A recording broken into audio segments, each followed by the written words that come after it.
बच्चों, आज मैं आपसे कक्षा 11 व्यवसाय अध्ययन के अध्याय 8 व्यावसायिक वित्त के स्रोत के अंतर्गत वित्त के स्रोत के चयन को प्रभावित करने वाले तत्वों पर चर्चा करूंगा। पिछले वीडियोस में हमने वित्त के कई स्रोतों के बारे में चर्चा की।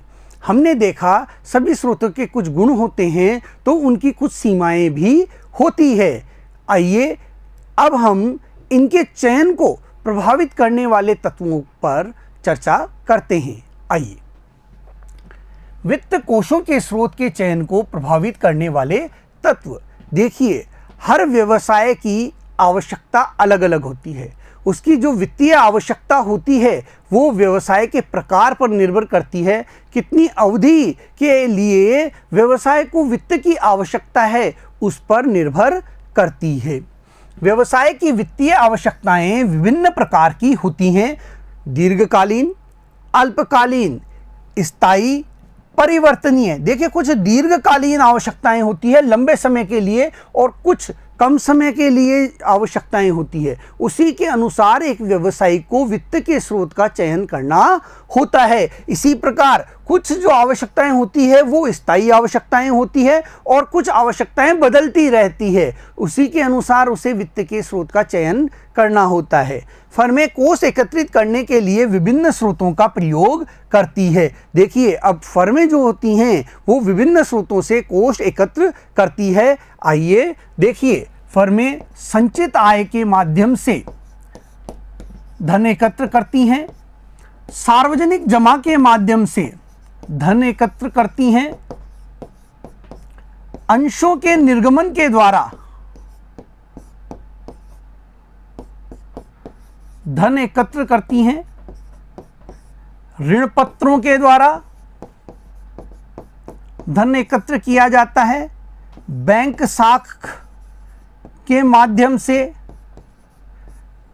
लीज वित्तीयन के माध्यम से, व्यापारिक साख,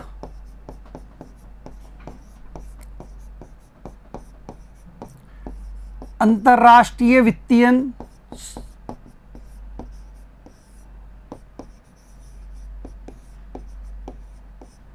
इसके अलावा भी कई अन्य तरीकों से एक व्यवसायी धन एकत्र करता है। देखिए, अब वह जब इनके माध्यम से धन एकत्र करता है तो वह किसी एक स्रोत का भी चयन कर सकता है, किसी एक स्रोत से भी वह धन ले सकता है और अपनी आवश्यकता के अनुसार अधिक स्रोतों से भी वह क्या करता है, धन प्राप्त कर सकता है। लेकिन उसके इस धन प्राप्ति में कई ऐसे बिंदु हैं जो कि उसके इन स्रोतों के चयन को प्रभावित करते हैं। वह किस स्रोत का चयन करे यह निर्भर करता है उस पर आने वाली लागत पर, उस स्रोत के चयन को, उस स्रोत पर आने वाली लागत, साथ ही बाद में काम में लेने वाली लागत पर निर्भरता होती है। अगर लागत अधिक है तो व्यवसायी ऐसे स्रोत का चयन नहीं करते। साथ ही वो ये देखते हैं कि उनकी साख पर कोई प्रभाव, साख पर तो कोई प्रभाव नहीं पड़ रहा ऐसे ऋणों से। यदि वो ऋण ले रहे हैं तो उनकी क्रेडिट तो खराब नहीं हो रही है मार्केट में। एक ही स्रोत से अधिक ऋण लेने पर उनका नियंत्रण तो प्रभावित नहीं हो रहा है।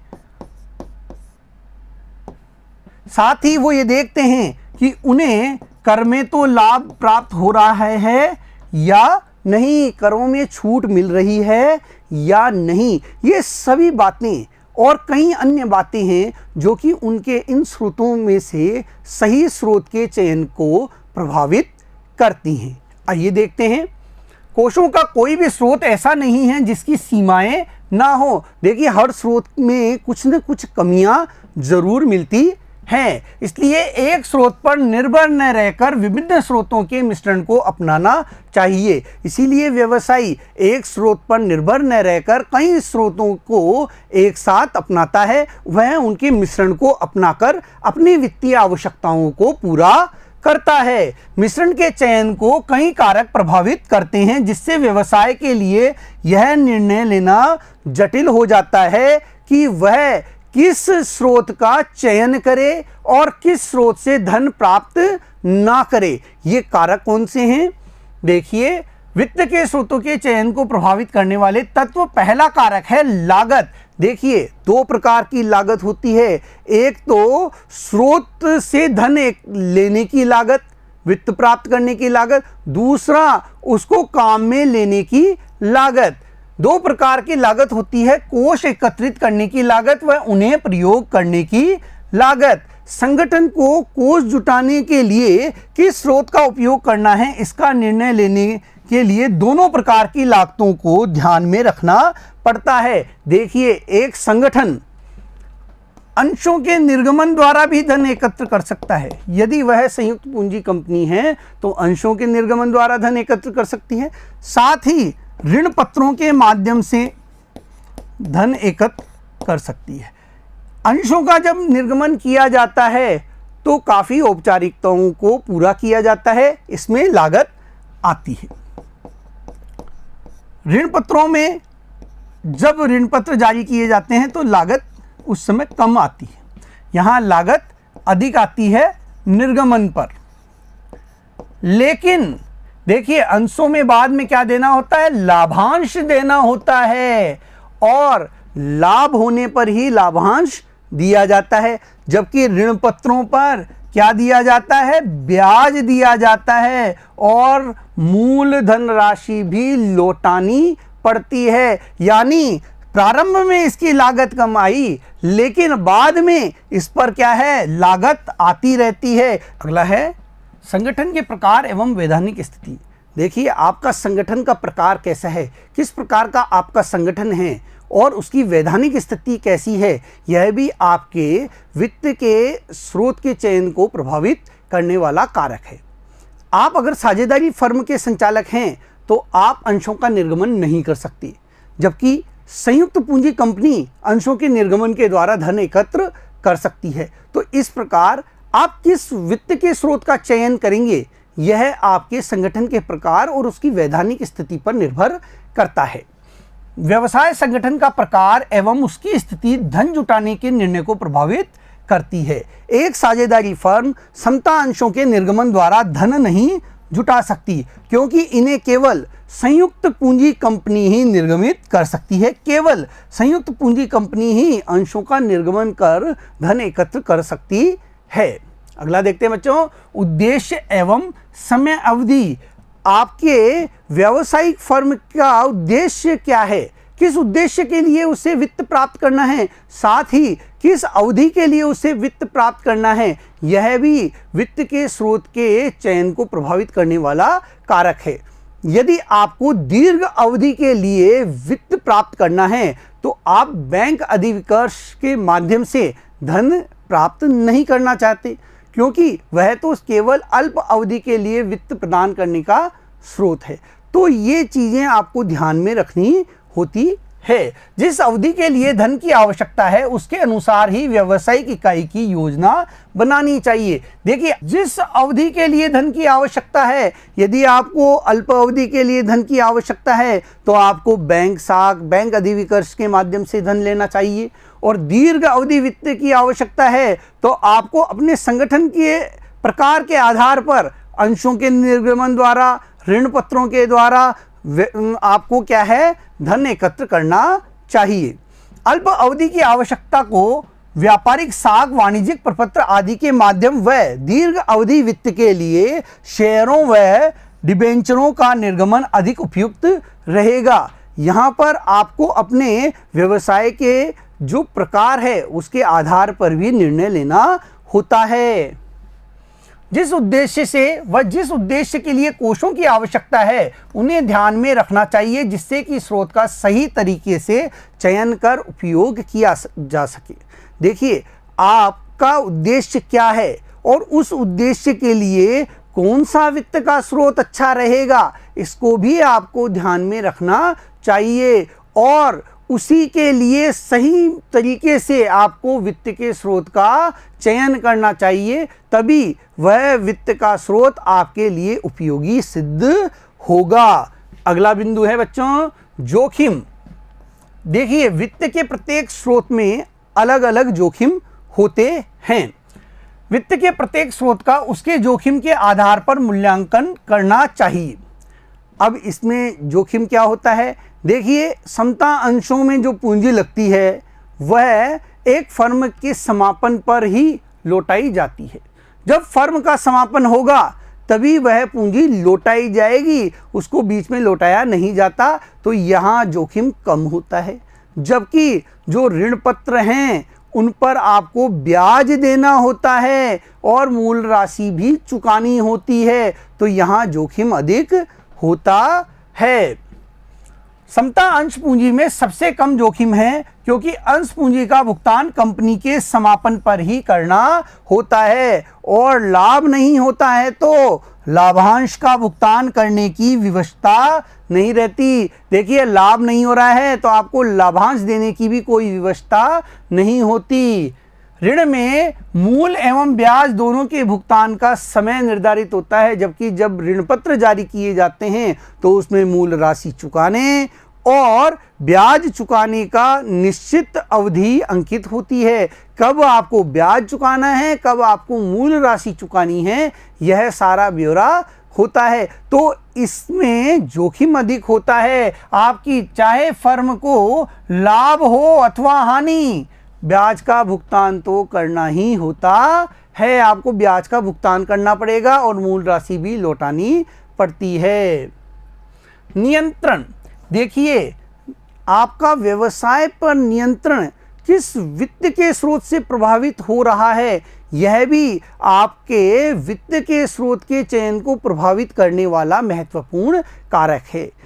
समता अंशों का जब निर्गमन किया जाता है तो समता अंश धारकों के पास वोटिंग का अधिकार चला जाता है, मताधिकार का अधिकार होता है और प्रबंधन में उनका हस्तक्षेप बढ़ जाता है। इसी प्रकार कई वित्तीय संस्थानों से, वित्तीय जो संगठन होते हैं उनसे धन प्राप्त करने पर कई प्रकार के अंकुश लग जाते हैं, तो यह नियंत्रण को प्रभावित करते हैं। कोष का एक विशेष स्रोत फर्म के प्रबंध पर स्वामियों के नियंत्रण एवं शक्ति को प्रभावित कर सकता है। समता अंशों के निर्गमन से नियंत्रण में कमी आती है, क्योंकि समता अंशधारकों को वोट देने का अधिकार होता है। वित्तीय संस्थान ऋण समझौते के अंतर्गत परिसंपत्तियों पर नियंत्रण कर सकते हैं। देखिए, जब आप वित्तीय संस्थानों से, बैंकों से ऋण लेते हैं तो आपको अपनी परिसंपत्तियां गिरवी रखनी पड़ती है, जमानत के तौर पर उनके पास रखनी होती है, तो वो उन पर क्या कर सकते हैं, नियंत्रण प्राप्त कर सकते हैं। साथ ही उनके प्रयोग पर अंकुश लगा सकते हैं और उनके प्रयोग पर वो अंकुश भी, रोक भी लगा सकते हैं। तो यह आपके नियंत्रण को प्रभावित करता है। अतः स्रोत का चुनाव करते समय इस बात का ध्यान रखना चाहिए कि वह व्यवसाय पर नियंत्रण में दूसरों के साथ किस सीमा तक भागीदारी चाहते हैं। जब आपको वित्त के स्रोत का चयन करना है तो यह भी ध्यान रखना होगा कि आप अपने उस व्यवसाय में दूसरों का कितना नियंत्रण चाहते हैं। यह ध्यान रखने वाली बात होती है। अगला बिंदु है साख पर प्रभाव। व्यवसाय यदि कुछ स्रोतों पर आश्रित रहता है तो बाजार में उसकी साख पर प्रभाव पड़ता है। यदि आप एक ही प्रकार के स्रोत पर निर्भर हैं तो बाजार में आपकी जो साख है वह खराब हो जाती है। देखिए, यदि कोई व्यवसायी सुरक्षित ऋण पत्र जारी करता है तो उसके जो असुरक्षित लेनदार हैं वो क्या होते हैं, विचलित हो जाते हैं। उन्हें अपने धन की असुरक्षा महसूस होती है और धीरे धीरे वो आपको व्यापारिक साख प्रदान करना बंद कर सकते हैं। सुरक्षित ऋण पत्र कंपनी के असुरक्षित लेनदारों के हितों को प्रभावित कर सकते हैं, क्योंकि जो सुरक्षित ऋण पत्र धारक होते हैं उनको किसी न किसी परिसंपत्ति के बदले में ऋण पत्र जारी किया जाता है, तभी वो आपके ऋण पत्र लेंगे। तो ऐसी स्थिति में उनके ऋण पत्रों का भुगतान तो आप अपनी परिसंपत्ति को बेचकर कर देंगे, लेकिन जो असुरक्षित लेनदार हैं उनका हित प्रभावित होता है। उनको कहां से आप भुगतान करेंगे यदि आपकी वित्तीय स्थिति खराब हो जाती है तो, जिससे कंपनी को आगे उधार माल देने के निर्णय पर विपरीत प्रभाव पड़ सकता है। देखिए, यदि असुरक्षित लेनदारों का हित प्रभावित होगा तो वो आगे आपको उधार माल देने के निर्णय को प्रभावित कर सकते हैं। वो अपना जो उधार माल आपको देते हैं वो देना बंद कर सकते हैं। इससे आपके व्यवसाय पर प्रभाव पड़ेगा। अगला बिंदु देखते हैं बच्चों, लोचपूर्णता एवं सुगमता। देखिए, जब आप वित्त के स्रोत का चयन करते हैं तो ये भी देखते हैं कि किस स्रोत से आप आसानी से धन प्राप्त कर सकते हैं और किस स्रोत से आपको आवश्यकता पड़ने पर अधिक धन भी मिल जाएगा और आप धन की मात्रा को कम भी कर सकते हैं। जब आपके पास धन है तो आप आसानी से उसे लौटा भी सकते हैं। तो वित्त के स्रोत की लोचपूर्णता एवं सुगमता यह भी आपके चयन को प्रभावित करने वाला कारक है। वित्त के स्रोत के चयन को धन प्राप्त करने में लोचपूर्णता एवं सुगमता प्रभावित करता है। दूसरे विकल्प सरलता से मिल रहे हैं तो व्यावसायिक संगठन बैंक एवं वित्तीय संस्थानों से ऋण नहीं लेना चाहेंगे। देखिए, कोई भी व्यवसायिक संगठन यदि आसानी से उसे कहीं से धन प्राप्त हो रहा है तो बैंक से या वित्तीय संस्थान से धन नहीं लेना चाहेगा, क्योंकि कई औपचारिकताएं पूरी करनी पड़ती है, कई उनको कागज अपने फर्म के संबंधित दस्तावेज देने पड़ते हैं, क्योंकि इनमें अंकुश के प्रावधान, विस्तृत जांच एवं कई प्रकार के प्रलेखों की आवश्यकता होती है। कई दस्तावेजों की आवश्यकता होती है, कई वो जांच करते हैं, साथ ही साथ कई प्रकार के अंकुश भी लगाते हैं। आपको परिसंपत्ति गिरवी भी रखनी पड़ सकती है। तो यह भी आपके जो वित्त के स्रोत का चयन है उसको प्रभावित करता है। अगला है कर लाभ। देखिए, यह भी महत्वपूर्ण बिंदु है जो कि आपके वित्त के स्रोत के चयन को प्रभावित करता है। आप किस स्रोत का चयन करें कि आपको कर में छूट भी प्राप्त हो जाए। देखिए, यदि आप अंशों का निर्गमन करते हैं और उन पर लाभांश का भुगतान करते हैं तो आपको कर में कोई छूट प्राप्त नहीं होती, लेकिन ऋण पत्रों पर जो ब्याज दिया जाता है उससे कर में छूट प्राप्त होती है। कुछ स्रोतों का मूल्यांकन उन पर कर लाभ मिलने के आधार पर भी किया जा सकता है। पूर्वाधिकार अंशों पर लाभांश को कर निर्धारण के लिए घटाया नहीं जाता, जबकि डिबेंचर एवं ऋण पर दिए गए ब्याज को घटाया जाता है। इसलिए करों में लाभ प्राप्त करने के लिए इन्हें पसंद किया जाता है। देखिए, जब हम डिबेंचर और ऋण लेते हैं कहीं बैंक से तो उस पर जो हम ब्याज देते हैं उस पर हमें करों में छूट प्राप्त होती है। तो एक व्यवसायी करों में छूट प्राप्त करने के लिए अंशों के निर्गमन से ज़्यादा डिबेंचर व वित्तीय संस्थानों से ऋण लेना पसंद करते हैं। तो बच्चों, ये थे वित्त के स्रोत के चयन को प्रभावित करने वाले कारक। अगले वीडियो में हम फिर मिलेंगे। धन्यवाद।